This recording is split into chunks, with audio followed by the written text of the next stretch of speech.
Chers amis en Jésus-Christ, si nous lisons toute la Bible, nous découvrons de nombreux événements et récits. Mais nous rencontrons aussi de nombreuses histoires de vocation par lesquelles s'ouvre une nouvelle page de l'histoire du salut. La Bible est remplie d'appels.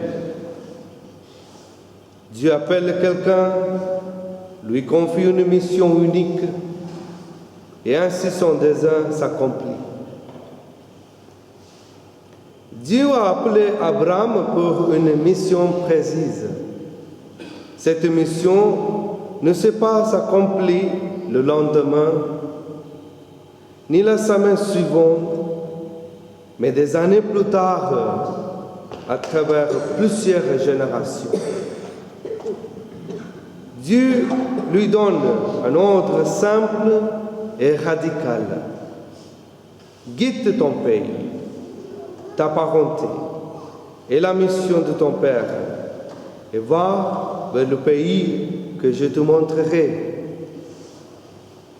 Il a dit, quitte et va. Il n'y a ni discussion, ni compromis, ni négociation, seulement l'obéissance. Si nous lisons le livre de la Genèse, nous comprenons qu'Abraham obéit non pas en raison des promesses reçues, mais par fidélité à celui qu'il a appelé. Nous apprenons donc d'Abraham deux grandes vertus, l'obéissance et la fidélité. Dans ma propre vie personnelle, Dieu m'a aussi appelé.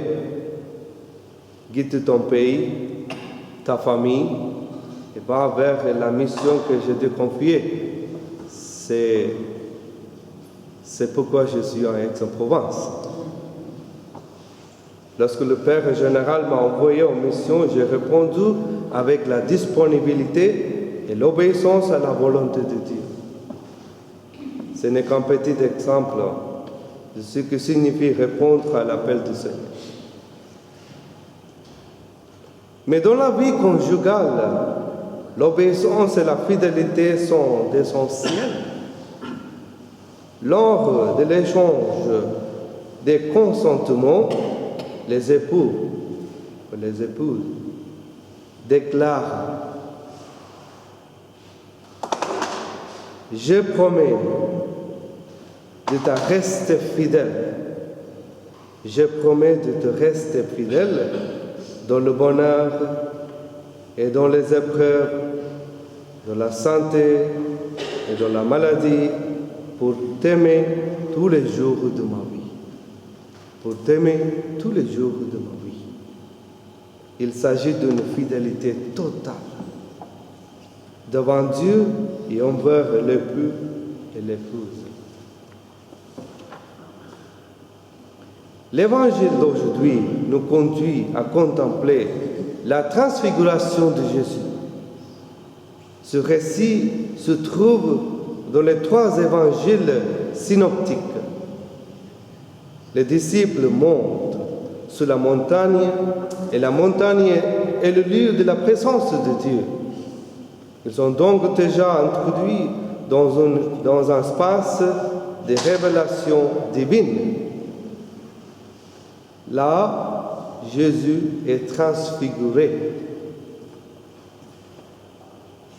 Le terme grec métamorphosé signifie une transformation, un changement de forme. Il peut désigner une transformation extérieure, mais aussi une transformation spirituelle profonde. La transfiguration est une transformation. L'évangéliste cherche des images pour exprimer ce mystère. Son visage divin brillant comme le soleil et ses vêtements blancs comme la lumière.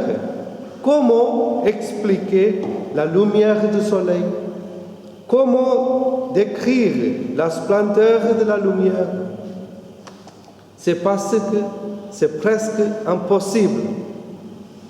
Ainsi en est-il de la gloire de Christ transfiguré, elle dépasse nos mots et notre compréhension.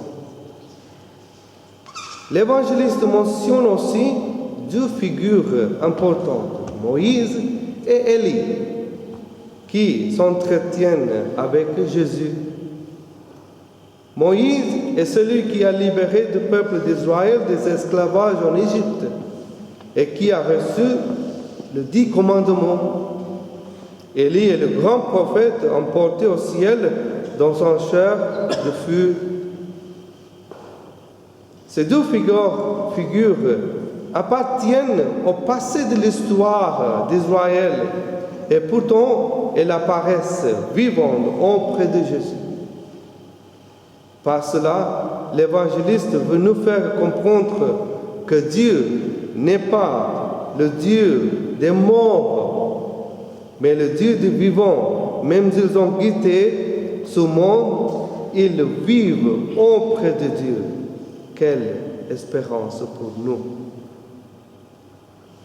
Cependant, la réaction des disciples révèle une certaine compréhension. Pierre veut installer des tentes comme pour installer dans le confort de la gloire. Mais il oublie que la mission de Jésus ne s'arrête pas à la montagne. La croix les attend. La croix nous attend aussi. La transfiguration n'est pas une fuite du monde, elle prépare à la passion. Cette transfiguration doit devenir notre propre transformation. Elle doit se réaliser en nous. Transformation du cœur, changement profond de notre manière de vivre. Quand Dieu appelle quelqu'un, une transformation commence. Il faut quitter les anciennes habitudes pour revêtir une vie nouvelle. Quitter la mentalité du monde pour accueillir l'Évangile. Abandonner les doutes pour laisser grandir la foi. Alors, Dieu pourra nous dire, comme à Abraham, « Je ferai de toi une grande nation, je te bénirai, je rendrai grand ton nom, et tu deviendras une bénédiction. » Frères et sœurs, nous sommes appelés à devenir une bénédiction pour les autres. Amen.